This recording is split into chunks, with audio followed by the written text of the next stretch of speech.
On that day, they did get a pot that they stole from the community.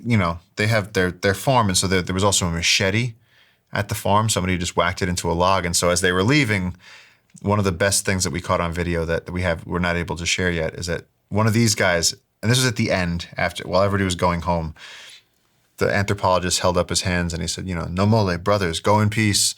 And these guys actually asked about me. I was the only person there with a big beard, and they said, "That one." They said, "Show us that one." And so I came forward. I stood at the edge of the river, which my heart was pounding. And the anthropologist said, "Hold up your hands. Show them that you don't mean any harm." I held up my hands like this, and they held up their hands, and they sang. They said, "No mole." They knew that I wasn't from the indigenous community. And that was an incredible moment we couldn't communicate, but it was just sort of that basic, "I acknowledge you." And they said, "I acknowledge you." And we just had this thing across the river in about 1,000 years, and then that was it. And as they left, one of the guys had a machete, and he showed it to us over his shoulder like this. And one of my friends was going, "Oi," in the local language, he was saying, "Put down the machete, leave the machete." And the guy just smiled and looked at us like, "Yeah, come and get it.